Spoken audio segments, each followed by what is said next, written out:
boy, stop being lazy. Yeah, and I became creative. And I learned how to create it. And now that pride's for me.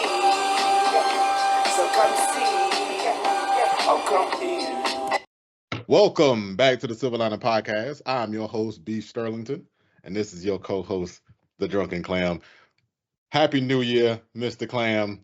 How you doing today, Killer Clam? I'm feeling pretty good, man. Despite last week's performance or letdown, Hey, well, let's just call it what the fuck it was. It was a debacle at the end. it was a debacle. It was a debacle. debacle. But at the same time, there are some there was some silver linings. That's what we're here for. There were some things. That is what we're here for, baby. There were some things that we could look forward to. There was some hope in the forecast. Like, well, this is what we're gonna do, just to give the audience a little heads up on what to expect. So, obviously we got a game coming up next week, but the nature of doing 2 episodes a week for a podcast is that we ain't done saying everything we had to say about last week. And in lieu of what those results from last week mean for this week and the importance of this week and who we playing, we're just gonna do a brief look ahead to the Panthers, a brief preview. And we're gonna do that one first, and then we're gonna get into the juicy bits. All right. So I'm not a real adult on this YouTube shit yet, but if possible, I'll put a timestamp in for you. So if you want to just skip the preview and talk about last week, you can go ahead and do that. All right. Now, Cam, we got the Panthers coming in to Atlanta. This is right now, our playoff hopes are like Johnny Sack on his cancer deathbed. Now, in The Sopranos, I'm making a Sopranos reference because Cam suggested I watch The Sopranos. I hadn't watched it before. Just finished it last night, and or maybe not last night, maybe the night before, one of the two. So yeah, our playoff hopes, they looking like Johnny Sack in the hospital right now with stage 4 lung cancer. But not good. we might survive a little longer than we expected, which is what I'm hoping we can do. We got the Bucks taking on the Panthers. We got the Bucks taking on the Saints at home in Tampa, and we are taking on the Panthers in Atlanta. This is a team that we played before, we beat before. Now the first time when we played them, they still had Andy Dalton as the starting quarterback. They're going to bring in Bryce Young this time, but the team is a shell of itself. They play some good ball sometimes, but last few weeks they've been crashing back to earth. And this is a game that for however small our chances are, they are even smaller. Well, not even smaller. They don't exist if we lose. So despite this being a game that's like whatever, nobody really cares except to watch Michael Penix, I think this game does hold some significance. And just in case, you never know what you never know. The beautiful part about football is that it's any given Sunday. You never know what you never know. And that's why we play the games. All right? So I'm going ahead and let you know, when we play this game, I want to see us let Michael Penix Jr. really get a bunch of times to drop back. Panthers can hardly get pressure. They cannot stop the run. So I want to see us, feed Bijan and Algier just to keep the offense moving. I want to see a fully functional offense. But I want to see them really drop back and let Penix throw some more.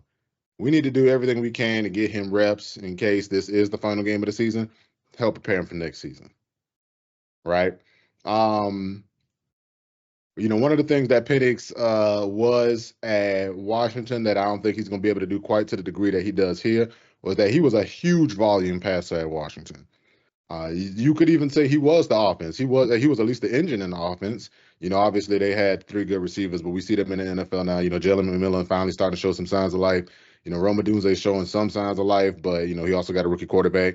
The Patriots want to change that draft pick from Jalen Polk. So apparently it's not all good.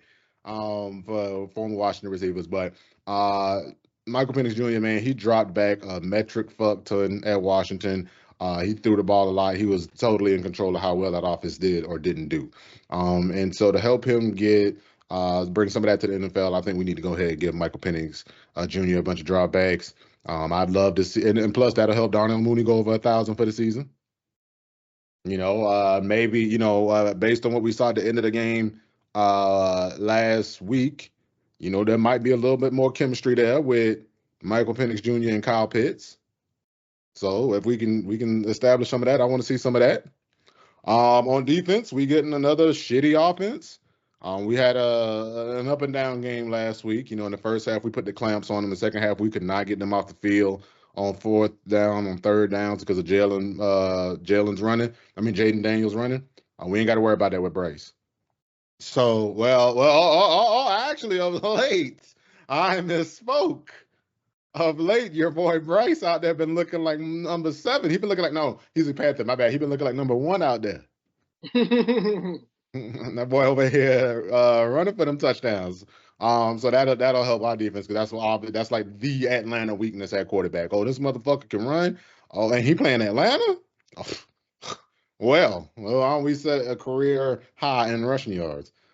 But yeah, this is a good team for defense to get on track. I want to see them go ahead, hit some more sacks. Maybe we could crack 30 sacks for the season. Would love that. I think I can't remember how many sacks we got. I'm not concerned. But in fact, actually, we might already have 30. So maybe we can get close to the total we had last year. And I want to see us just go ahead and put the clamps on this offense. Really, I want to see us have a huge victory like we did against New York, which, by the way, just talking about that any given Sunday bullshit. New York came up in our house and we gave them the forehand, the backhand, the extra hard forehand again, the extra hard backhand again. Then they went up in Indianapolis out there and put 45 points. Drew Lock with a perfect passer rating. That's called the NFL. So, I ain't sweating it. I ain't betting on it. I ain't holding my breath. But I'm just letting you know, all hope is not lost that the Saints beat the Bucks, and it's a division game. So don't forget that. But yeah, I want to see the Falcons go ahead, put up their first 40 burger of the season. Not that it's gonna happen, but I want to go ahead and see the Falcons put up their first 40 burger this season. I would like to see them win, go ahead 40 to like 21 or some shit. I really don't want us to let up 21 points, but if we score 40 and get up ahead, maybe they get a garbage time touchdown or 2. What's your assessment of the game coming up this weekend? I think it's a very winnable game. If you want to just look at roster to roster, I think this is a game where we win by multiple scores, and if we don't, I'd actually be a little concerned. It's a game where I compare both offenses. I mean, Carolina has they had a little bit of a resurgence. They were losing close games. Hell, they even managed to pull off a couple wins as well. But like you said, they've fallen back down to earth. As far as the weapons on the outside, they have Jalen Coker, not Jalen McMillan, Xavier Legette. He struggled with drops this year. He's good rookie, but he struggled with drops this year. And they have Adam Thielen as well. He is good as well, but he's aging. They got a couple other guys. They have a couple other guys, but nothing to really be worried about. I can't. Do you know who their tight end is? It was Jatavian Sanders, but I want to say in the game against the Bucks, or maybe the Chiefs, I can't remember. He jumped over somebody and they clipped his feet and he landed on his head and hurt his neck. Yeah. We didn't check the injury report. I didn't check the injury report. I won't speak for Cam, but I didn't check the injury report, so I can't say who's filling in or if Jatavian Sanders is back in. But he was the guy who was looking like he was a passing threat. Okay. Well, even still, man. Aside from him, Chuba Hubbard, he's on. Chuba's out for the season. He's out for the season, so they downgraded him. He had a pretty good season nonetheless, but yeah, he's out. So they lost their legitimate running threat. This is a team that's devoid of true weapons. And the quarterback, although Bryce is showing a bit of a bright spot, he can be had. And let's not forget, he's like a 5'10" guy, light in the ass. Like Bryce, he's shown improvement, but he's still a guy that can be had. So I'm not too worried. I like the way our defense has been playing. Granted, they didn't look good in the second half against Washington, but I attribute that to them being on the field the entire second half. And I attribute that to some of the missed tackles as well. Those boys are tired, so I'm not going to be too hard on them. As a whole, since the bye week, our defense has been pretty good. Albeit we did kind of collapse a little bit against the Minnesota Vikings, but really since the bye week, our defense has been solid. We've been getting pressure. We've kind of figured out what works for us. We got guys that are stepping up. I'm really loving the way Caden Ellis has been playing. Loving the way AJ Terrell's been playing. AJ Terrell held Terry McLaurin to one catch for 5 yards. I know we'll get into that section later, but yeah, he's been playing extremely well. Arnold Ebiketie has been playing well. I expect us to win this game comfortably. Like this, but I expect us to win this game comfortably. And as far as Penix goes, I agree with what you said. I think we should open up the playbook completely. This is a game where you can do that. The first game against the Giants, it's his first start. I get you being a little bit more conservative. You want to get a win under his belt. The second game against Washington, you kind of got to let him play a little bit. It's essentially a playoff game. Unfortunately, we mismanaged the clock, something we will also get into a little bit later. And we weren't able to get the dub, but Penix looked great. He made some great plays, made some great reads, threw some of his players open. Sure, he missed some passes that cost us some points, but nonetheless, I saw things that can be built upon. Now, going into this game against Carolina, whatever we have, I want to see it. Zach, yeah, of course, I want him to lean on Tyler and Bijan, but yeah, whatever it is, I want to see it. Let him drop back, play action, empty out the playbook. Yep, some rollouts as well. Whatever you got, I want to see it. We got to see what the kid got, because as much as I want to say he's the prince that was promised, we don't know for sure just yet. We don't know for sure. We still got to see some more tape. And this is the perfect day to see this. So I'm looking forward to Sunday. But from what I've seen so far, he looks like he can be a guy. He looked confident. He looks like a guy that doesn't let mistakes rattle him.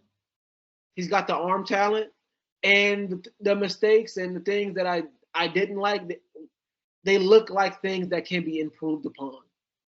So I'm confident in that. So all in all, going into this Sunday game, I expect us to win by double digits. I think it'll be a solid Falcon dub. Now, what happens after that, that's outside of our control, but I think we can win this game. You got any specific score prediction, or you just feel good on solid Falcons dub? Oh, absolutely. I think it's going to be – I think we easily score 30 points. I think it'll be maybe like a 34-14 kind of game.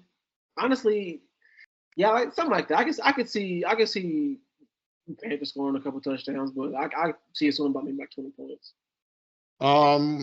Yeah. Honestly, what's the main thing you're looking for in this game? Because let's be real, we want to assume the W, and I think at this point it's really more. It's like the Raiders game. The Raiders game, we assume the W. You know, I don't give a fuck what it looked like. If we lose, like, I'm upset, right? But I think in the Raiders game, the thing that was most discouraging was, despite the W, we looked horrible on offense. And that's not what we were looking for. And that's like, I think that was definitely the final straw for at least everybody in the fan. I think a good many of us was kind of ready to move on to Penix. But after that Monday night performance, we were like, yo, I'm done. So coming into this game, given that our season is no longer in our hands, is there anything in particular you're looking for out of this game? I'm looking to see more offensive cohesion. I'm looking to see better play calling. I'm looking to see things kind of work out. And I can't really say we had poor play calling against the Commanders, because at the end of the day, some of the play calls were nice. Penix missed those throws. Yeah, some of them were, yeah. Some of them were like, oh, that's a touchdown. And Penix, he just missed them. That one of Bijan that comes to mind, but we'll get to that. So it's just like, I don't like. So as far as like what I'm actually looking for, I'm looking to see improvement. I'm just looking to see improvement on the offensive side of the ball. I'm looking to see the defense do what they've been doing since the bye week. But really, I'm looking to see more chemistry between Penix and his receiving core. I'm looking to see. I'm just looking to see. I'm just looking to see for improvement. That's really what I want to see. All right, yeah, pretty much me too. I'm looking to see improvement by Penix. I'm looking to see Zach Robinson in his bag. I want to see some hope for next year. I also want to see us not play to the competition. It's a bad team we got coming in our house. I want to see this team, even knowing that they might not have anything to play for, come in here and curb stomp these guys. You know what I'm saying? Like have a end of the school year party on these boys. All right, that's what I'm looking to see. If I see a game where we struggling, Carolina gonna be pulling out all these stops too. But if I see a game where we struggling, man, I'm gonna be upset. And part of the reason I'm gonna be upset is that's something that we're gonna be looking at Raheem for, which I think is a great segue into talking about last week's game. Because I know we both felt some type of way about the timeout management, about how that ended the game last week. And I'm ready to get into some of that. So, Cam, the game last week, how did you feel about the clock mismanagement by Raheem in the final minutes? What percentage of that you think contributed to the loss? All of that good stuff. At least about the timeout, then we'll get into everything else. Before we get into the second half, let's talk about the clock mismanagement at the end of the first half. Yeah, I agree. So this is what I'm really upset about, because not only did you do it in the second half when it mattered the most, you did it twice. Because it was about a minute left, probably a little bit less. It might have been like 40, 45 seconds. Darnell Mooney catches a pass.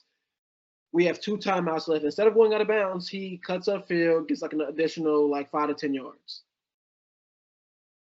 There's like a minute left, man. Like 45 seconds to a minute. And he doesn't call a timeout. And then we wait, do like a little no huddle. And then by the time we snap the ball, there's like 20 seconds on the clock. We have to settle for a field goal. We let 20 seconds run off, and we had 2 timeouts. We finished the first half with a timeout still, man. Why are we saving them? You're supposed to use them. You don't have to save them. They don't roll over. So that pissed me off. That really pissed me off, because we went into the half 17-7 when it could have been 20-7 or 21-7. It could have been 21-7, but we didn't because of clock mismanagement. Now let's get to the second half.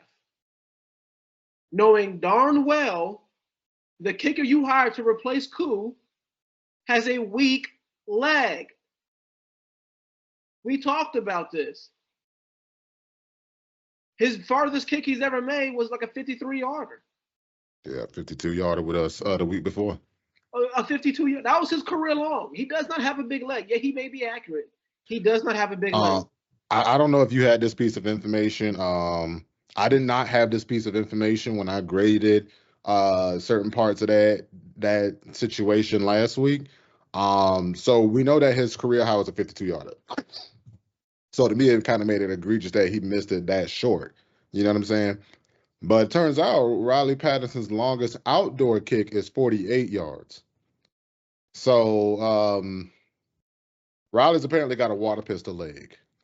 And, I would assume that's something that the coaching staff knew. Maybe they didn't. Maybe they just saw he was consistent. And this time of the year, it's hard to find guys that can boom it and be consistent. I don't know. I know typically there's a higher supply than there's demand. That's why so many retread kickers become great kickers. Matt Bryant was a retread. Younghoe Koo, retread. You know what I'm saying? And I just thought maybe we were going to keep that going. But apparently we take that big booming leg for granted, because as we saw, that 56-yarder proved to be really way too far for Riley Patterson. Sorry to interrupt, but I figured you might want that piece of information while you were giving your opinion. No, that was much needed. I'm glad you let me know that. Yeah. 48 yards is his furthest outside kick. That's crazy. And we're kicking one from 56, and that's what make the lack of a timeout that much more egregious. Knowing dang well he's got a water pistol leg, and you don't call that timeout because after that first play there was 35 seconds left on the clock. Well, you don't get another snap until what 20 seconds? Come on now. Hold on, you talking about in the second half or the first half? The second half. No, That's so in the crazy. second half, the part because it upset me too. Yeah. So what happened was crazy, dude. We could I want to say we led 16 seconds to go off the clock, so we had it at 30. And instead of calling a timeout, they hurried up to the line and ran a play, and then we ran 16 seconds off. So the next play didn't come off until there was 14 seconds left. All right. I see you, Blow. You mind if I jump in just a little? Dog, because that is what pissed me off because we could. You know what you can do with 16 seconds? Run 2 plays. If you can get one of those plays off, that turns into what, a 48-yard kick instead of a 56? Look. And maybe he got a chance and bounce it off the upright to go in. Come on now. Dog. This is one of the things for me that I try to remember, right? It's not gonna make anybody feel better. I'm gonna be real with you. Just try to remember this. All right. At the end of the day, me, you, and everybody watching and everybody who's a Falcons fan is making the assumption that shit would have worked out. But we are Falcons fans. There's a decent chance you get that timeout, and then on the next play, Penix throw a pick.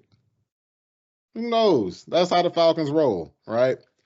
But that said, bro, that was an egregious mistake. The more I keep thinking about it, because to me, I do think people improperly attribute how much of that loss is on Raheem to Raheem just because, football, like, look, momentum is real in sports. I used to be a fervent guy that shit didn't matter. No, it matter. It matters. And, I thought there was some huge plays where we lost the momentum in that game.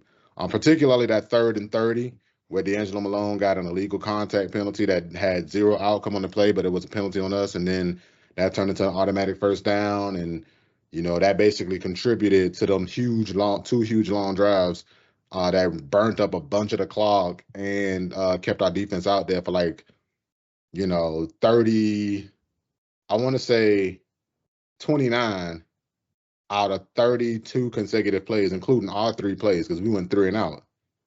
And I knew that was going to be an issue if we didn't get a stop because now our defense they're going to be getting worn out.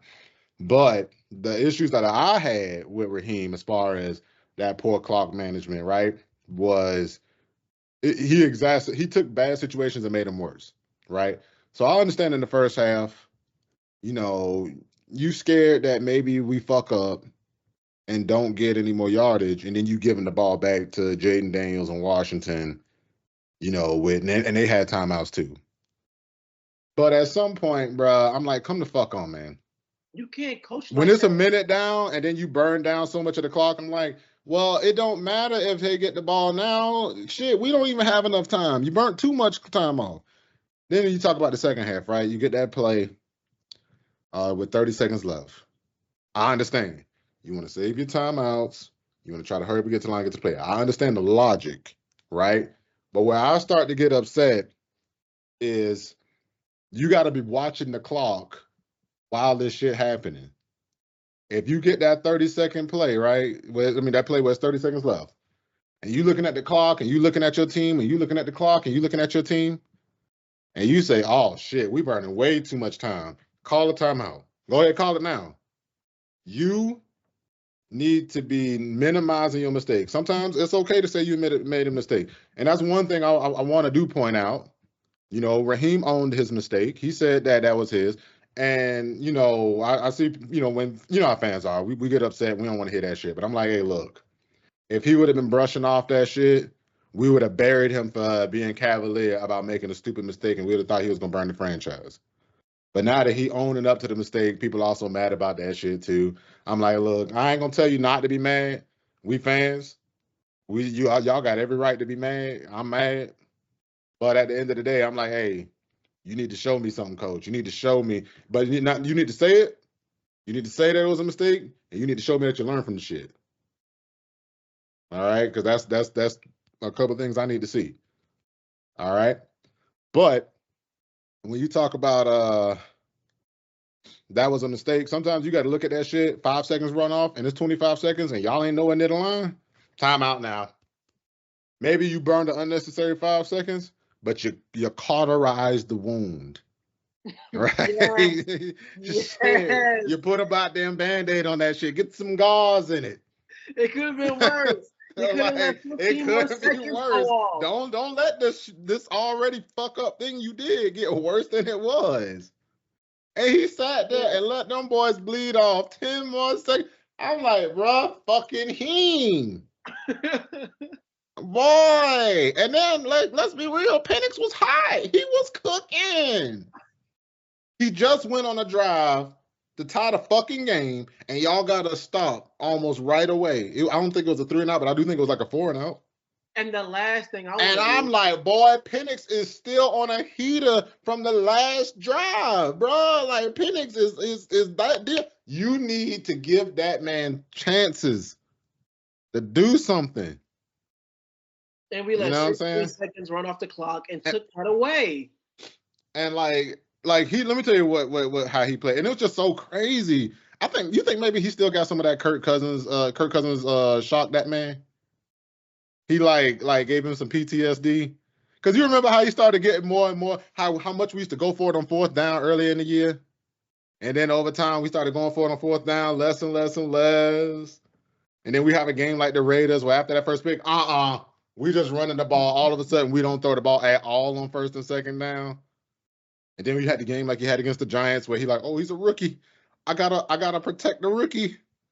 And I'm like, man, coach, you can't protect your fucking quarterback all the time. Hey, if you thought he was better than Kirk, then you got to believe in him to win the game. Would you agree with that shit? I'm like, hey, man, look. If you would say that for an injured player, you got to say that shit for a rookie, too. You know how when an injured player go out there and they have a bad game, you say, hey, if you're healthy enough to take the field, then you're healthy. You know what I'm saying? If you wasn't healthy enough to play, then you shouldn't have played. That's what you would say if it was an injured player. Hey, he a rookie. If you think you're good enough to be in there over Kirk Cousins, then you think you're good enough to go out there and win you a game. And you need to stop fucking worrying about whether or not, he gonna fuck up and shit. Hey, if you fuck up, you fuck up. But you got to go down swinging. Mm-hmm. You know what I'm saying? I'm sorry, this shit be getting me hyped too, because woo boy, it was a lot of shit with this one, man. What you think was what percentage of the loss do you think was on that in-game clock management? Over 50. I can actually live with that. Go ahead. What and you I'll say think? this because you gonna start at 50? I ain't gonna lie. I thought you'd have been higher than me. that was the bare minimum. At the bare minimum, it's over 50. Like, if I'm being honest, he did it twice. He did it in both halves. So if I'm being honest, that's what I talked about in the game. That's what I talked about in the game. At least 80% of this loss is on Raheem. But we're talking about the end. We're talking about the second half fiasco. Now, when that play ended and the clock, because when that play ended, there were 34 seconds on the clock. There were 34. They didn't get back. They didn't get back to the line until almost 30. But it was like 34, 35 seconds on the clock still. And then we didn't run another play until it was under 20 seconds. That's ridiculous, man. And he didn't call that timeout. And I know we're kind of going over and saying the same thing over and over again. But that was the reason we lost that game. At least it was. Well, that's why I want to know what percentage you think it is, because I think we might have a little discrepancy on what percentage of that loss. Because I know I'm about to piss some people off. Them boys about to come to my house. Hey, nobody dox me. Somebody might actually show up. I'd say 80. I'd say it was 80% because I did not want us to give the ball back to Jaden Daniels, knowing dang well he was going to lead us on knowing damn well he was going to do exactly what he did, which was go on a game-winning drive. I knew that was going to happen. I knew we needed that time because the kicker had a baby's leg to get at least 10 more yards to make the kick possible. Yeah. I'm not even going to say he was going to make it, just to make it possible.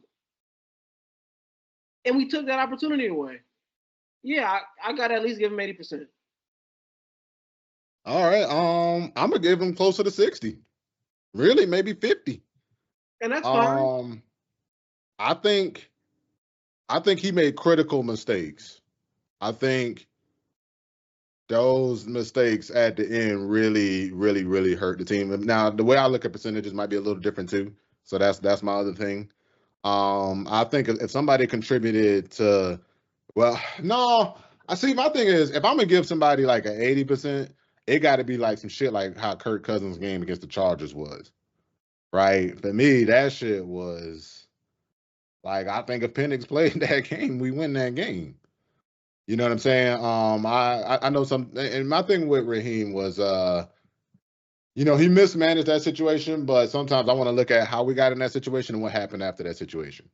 We didn't know Jaden, me and you as fans did know that Jaden Daniels was going to probably march down and score that. I know everybody did, but at the same time, you got to look at the defense because maybe that play did happen, but the difference between, say that situation and the situation with the Bears and the Lions on Thanksgiving was that after that play for the Bears, the game was over. There was no more game to be played. This one, there was game to be played. And, maybe it came down to, coin flip. Maybe if it was a head, we would have won. But that's not what happened. And we went out there. We didn't force the ball back over. We didn't even hold them to a field goal, which if we had held them to a field goal, we still would have had a chance to win. And, they marched right down the field and scored. Also, the play that I'm very adamant about as far as the momentum was that D'Angelo Malone played that one, because that one I felt like, so how you felt about that, how we handled that end of half situation was how I felt about that third quarter situation.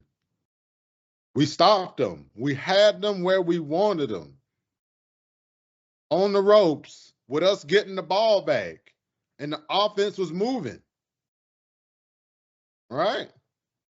Like, fuck, man. Penix only had 3 drives in the second half. We scored a touchdown. We missed the field goal, and then we had the 3 and out. That was at the end of the third quarter. But like, if we could have just got the ball and gotten a field goal, at least we'd have been up 20-7. If we'd have scored a touchdown, we'd have been up 24-7. You know what I'm saying? But instead of us getting that ball back, Washington marches down the field. They wear our defense out. We don't even get the chance to get the ball.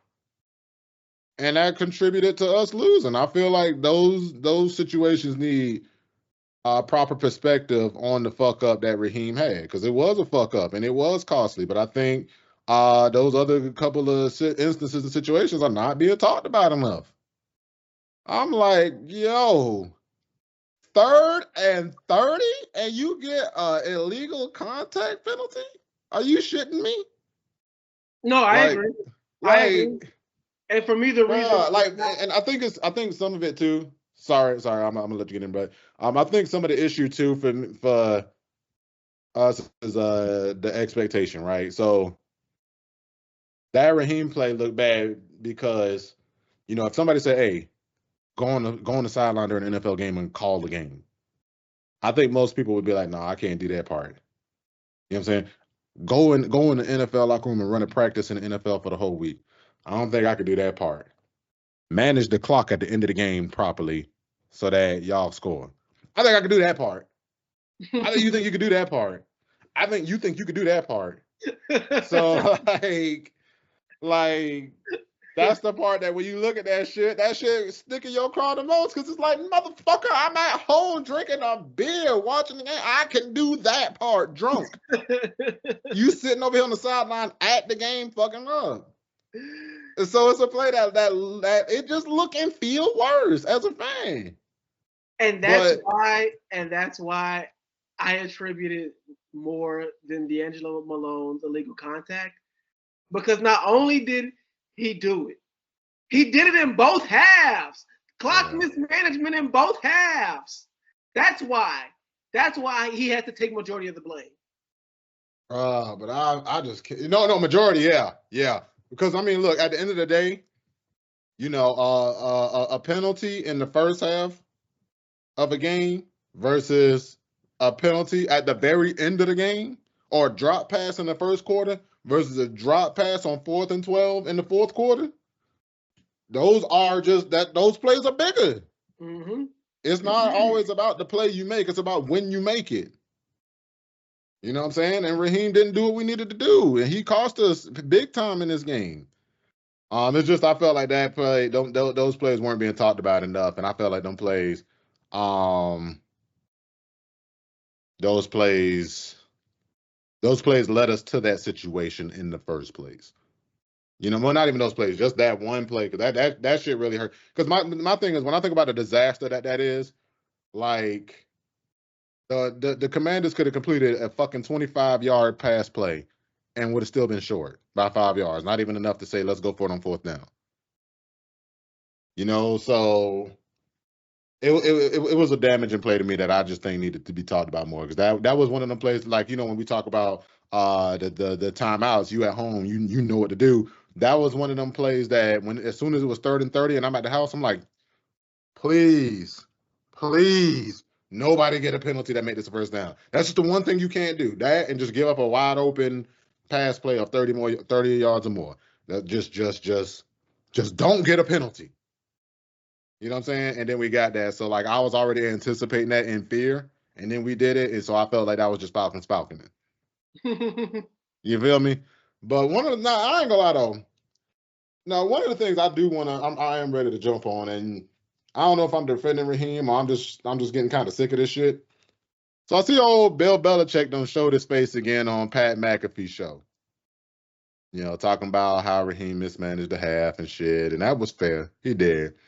But I kind of be tired of Bill Belichick and Michael Lombardi always picking up the microphone to talk about the Falcons, but they always wait till the Falcons looking bad. That's when they do it. When the Falcons looking good, they lips are sealed. When the Falcons were 6-3, not nary a Lombardi to be heard. Not nary a Belichick giving a tweet. You know what I'm saying? Then when we put Penix in, not a chirp. Not a chirp. Right? But then, we had that situation we had, and all of a sudden I'm hearing these guys pop up. Right? And we know that Belichick was one of the coaches in consideration for us. We know him like a Lombardi is Belichick's friend. So, they ready to stick it to the Falcons a little bit, right? But the reason why that shit be getting to me is because, to me, in my eyes, Bill Belichick is a made man in the NFL. That dude not fuck made man. That man a goddamn godfather as far as NFL coaches go, right? But I'm also like, your entire career is tied to a single quarterback, though. Without Tom Brady, you only been to the playoffs twice. And you didn't win the playoff game either of those times. Matter of fact, you know what else? Bill Belichick, the reason, don't forget the reason why you ain't got a job now. It ain't because people just didn't want to hire you or give you a chance. It's because you had a job. And then you went out there and mismanaged your job. You ran the greatest quarterback of all time out of the building. You could have got him weapons, but you were stingy with the money. Then you drafted a quarterback. And remember how y'all was like, oh, yeah, don't pay a quarterback and draft a quarterback in the same offseason. That's not something I would do. Well, you did draft your quarterback and didn't pay another one in the offseason. And look at what he did. How he used the money, Cam. Damn, Jonnu Smith. Remember the contract they handed Jonnu Smith? Jonnu Smith been better for us as a Falcon and better for the Dolphins. And he was in New England and they gave him the contract. You feel what I'm saying? I'm like, he drafted his quarterback. And you know what else he did? He decided after 1 year making the playoffs, damn, we going to wait on hiring an offensive coordinator with my young quarterback. And then he didn't he didn't hire an offensive coordinator. He hired Matt Patricia to be offensive coordinator. And then he didn't go ahead and get a quarterback coach. He had his young quarterback, his young second-year quarterback without a quarterback coach. And then he didn't build an offensive line for them, even though that's supposed to be one of the things he always known for doing. You know what I'm saying? Brady was he was a loose thread on a sweater. when Brady got stuck on the fence and you kept walking away from Brady, everything that you had on unraveled. That was Brady. You walk in, your shit unraveling. The further and further away you get from Brady, the more your shit unraveling. You know what I'm saying? So I just feel like I need to go ahead and say my piece on that. Nah, preach, my brother. You ain't saying Hell, man, I'm getting upset. I'm like, motherfucker, how dare you? When we take that shit for what it was now, great coach, great defensive mind. He damn sure wouldn't have mismanaged that clock at the end like how Raheem did. I give you that much. But I think, boy, that man really be drinking his own Kool-Aid back in the G. You know, Bill used to be a little more humble. But, you know, can I blame the man? I think 6 Super Bowls make anybody drunk. He got a new 25-year-old girlfriend, too. I be Yeah. myself, too, bro. Honestly, that man probably been feeling the. I can't believe he actually want to come back to coaching. I feel like he's been feeling himself more now that he out of coaching than he ever has in his entire coaching career. He like, boy, I ain't got to worry about shit. I can say whatever the fuck I want. I got my girl out here. I'm still on TV. Man, fuck coaching. But I don't know. That could just be me. Anything else about that last game, about our season you want to touch on, Kim? Now that the season is almost over, I guess we got to give a report card on Jimmy and Zach as well. We letting them. We giving them out until they play the game, or are we finna grade them now? Cause fuck it. I think we should hold off on that for the next episode. I think we should have like a recap of the season. Right. If I'm being honest, despite the win that I think we'll get this coming Sunday, and hopefully it's as good as a win as I think it'll be. Hopefully it's a win that lessen the hurt of missing the playoffs like that, considering we did so well in our division. But yeah, I think we should hold off on that for like a postseason wrap up. Yeah, we grade Raheem too, because I'm not gonna lie. Like I said, that conservatism, I think And think it's that like, might be. where'd it come from? Like Raheem, Bro, I'm telling you, man. I think he started getting shook. He started getting shook when Kirk started turning the ball over. Dog. I've noticed that. Like when the season first started, he was like, "Fuck it, I'm gonna let my nuts." We were rolling the fuck out them bones. He was letting his nuts hang, and then all of a sudden, he just shit. all of a sudden, Raheem said, "You know what? I'm gonna keep him a little close to heart. It's a little cold." Boy, he got them things tucked like it was cold out. He got them things tucked up. I'm like, hey. Man, walking around with the you have to learn how to let them hang when going gets tough, because we need it. There were a couple times at the end of the game, I'm just like, oh, you're being a little conservative, and I respect it. You don't want to fuck up, but times I'm like, hey, you got to risk it for the biscuit right now. Bro, look, that might be why he didn't put Penix in necessarily a week earlier. Like I'm like, this wouldn't have changed the wins and losses of the season, or maybe it would have, but it wouldn't have changed the wins and losses to a certain point. But I'm like, I think he was really trying to commit to Kirk because he just did not want to have a rookie quarterback starting. He wanted to let Penix sit and shit. You know what I'm saying? Because I'm like, damn, you didn't start him in that Raiders game, or at least put him in after that Kirk pick. Because my thing is, if you're going to run the game plan you running, well, fuck, Penix can run that. Exactly. And that could have been 2 more quarters Penix played. And who knows how that could have affected him in that Washington game. When we said this? We said this exact same thing when Mariota and Ritter. And that's why I'm not particularly worried, because I've said it before and I'll say it again. I believe Penix has way more upside. That's the one. That's the silver lining. that is the silver lining. Like, I actually believe in Penix. When it came to Ritter, it was more like you can't say he's not the guy. Bro, well, Ritter, you look, I really don't like the bash on Ritter, but I'm not gonna lie, bro. I really look back on that shit and think to myself, I know what I thought in my heart, and then I know what I thought in my fan heart. And I know I was talking myself into buying into this nigga. This dude. I watched that. I was watching that man. I was watching that man. Even in college, I'm like, oh the fuck, K. People think about drafting him in the first round for I was what? like, you know what? And my thought process was, you know what? A quarterback is a crapshoot anyways. It's a 50-50 draw. So why not? He could be. Who I mean, look, for knows? a third rounder, I could see that a little Exactly. better. Dude, Dak was a third rounder. So I'm just like, who knows, bro? It's a quarterback. Hell, But look how many quarterbacks in the first round were drafted are dog shit. Like half of them, dog. So I'm like, who I ain't gonna lie though, knows? not this year, bro. This year Not there might this be a year, but like, historic year for quarterbacks. This not, might be like the best quarterback class since '83.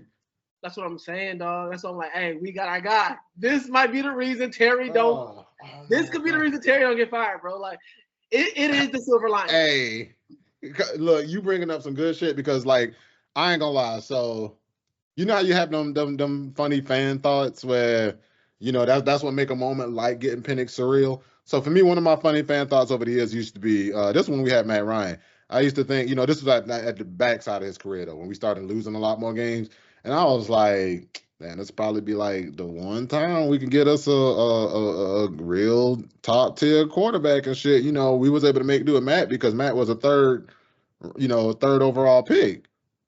But like a lot of times, man, picking what the Falcons be picking and shit, I'm like, bro, all the good quarterbacks, all the good pass rushers always snapped up.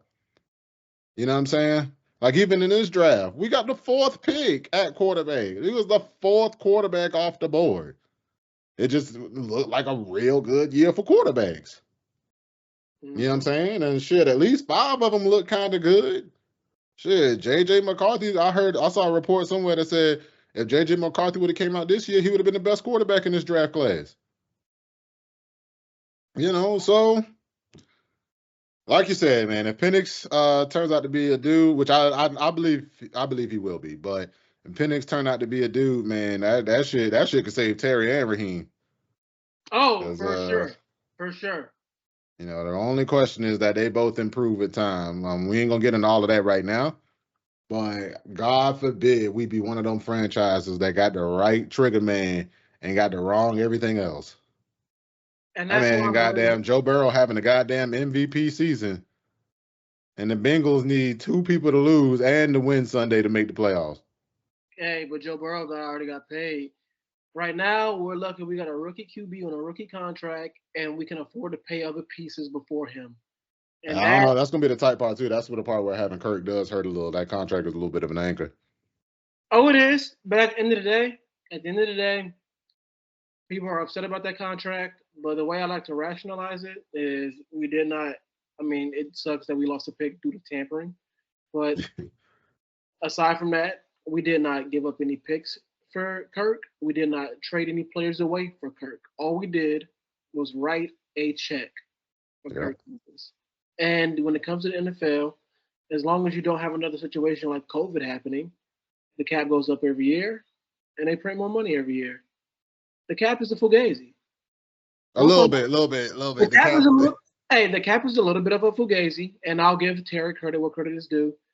He knows how to work the cap. He knows how to front load contracts. He knows how to maneuver things so we can get out of financial holes. He'll get us out of this. I'm not this part about GM. I'm not worried about. Terry can get us out of this bullshit.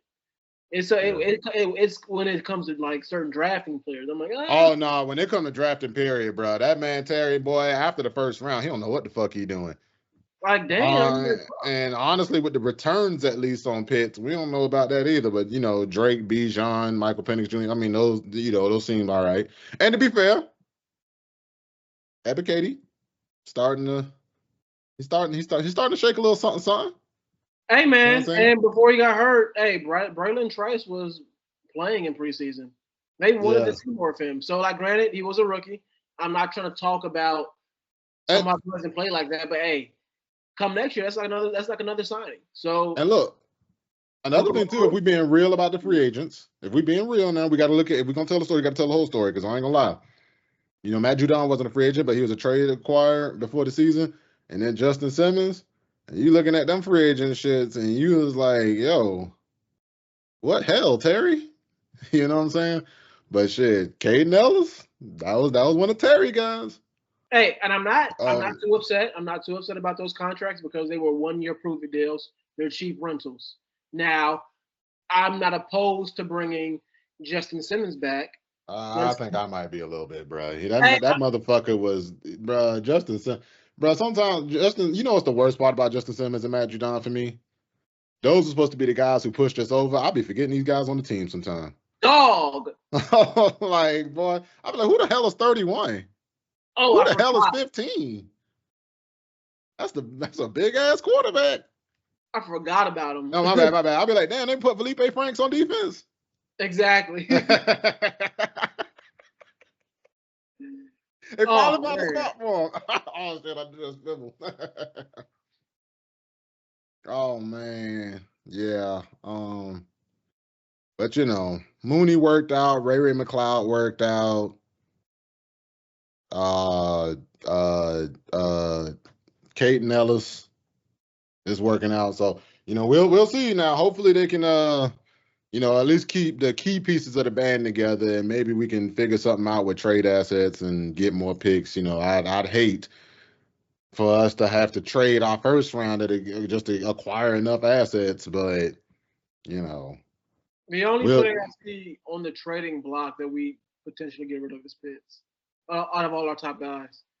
And if we do, I 100% guarantee his second team Pitts is going to play. He'll get most improved. He'll get comeback player of the year. Like bruh. he'll get something like that. I'm But hey, hoping at least that maybe Pitt's going this last game and Penix and him got a real connection and Pitts just go the fuck off. oh, I would love it. I would love it. But hey, Although I don't given know, maybe we get fleeced by that, and then we be like, "Damn, that's the potential, that's the future together," and then that'd be like Pitt's last good game. hey man, sell high. Hey, clever boy. Yes, sir, baby. Yes, sir. Bill See you Belichick is good at thinking. that. Yeah, bro. Hey, look, if you sucked with me this whole time, man, yeah, you damn right. I'm gonna get something for you. You get somebody to take on your contract and get a pick for you. Cause Yep, yep. damn, bro, I don't even know if we could bring Judon back or if we want to. I'm just like, oh, you telling me we can't find somebody to do what he did? Shit.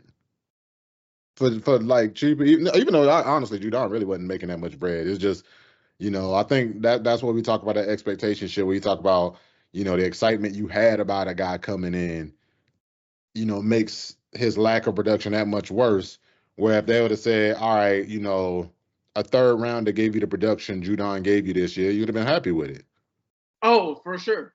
You see what I'm saying? So it is what it is. All right, man, Cam. We're running up on 53 minutes, man. You got anything else you want to add? Anything? I think we cover everything. It's been it's been a fun ride. Um, it's been a pleasure. It's been a fun season. Some ups and downs. Some good memories. Some rages. Yeah. Hey, I have enjoyed it all the same, my brother. So we shall see how this Sunday goes. But hey, Hey, it's well, all look, different, my man. and let y'all know it's gonna be the last regular season preview, obviously. Maybe by the grace of God, we'll be able to do a preview for a playoff game. But like we said at the top, we ain't holding our breath. I ain't holding my breath. I won't speak for Cam. If Cam want to hold his breath, maybe Cam got great lung capacity. He's just like, hey man, holding my breath help me hold my breath longer. I don't know. But These guys. all right, yeah, you'll still pass out. Goddamn Aquaman to pass out holding his breath on the Falcons, boy. But yeah, no, I'm looking forward to some of the offseason stuff we got coming up for you. So just because the Falcons regular season is over, don't mean that the content is gonna get any worse. Hell, it might get a little better because now we could just go ahead and free handle that thing. All right. So we appreciate you guys coming out to hang out with us. I really hope you enjoyed your new year. Hey, go Falcons, good luck. Unfortunately, our dogs lost today. We knew that was a possibility with Carson Beck out, Gunnar Stockton having to start his first game in a playoff game. That's super duper unfortunate because, now the best team in Georgia's lost. But you know, it happens. It happens. The good thing about them though is that we know they got the right guy at coach and Kirby Smart. So that's the silver lining for them. This is the silver lining for you. Please like, subscribe, share, comment, hit the little bell when you know some real niggas uploading. Peace. You know what UGA needs?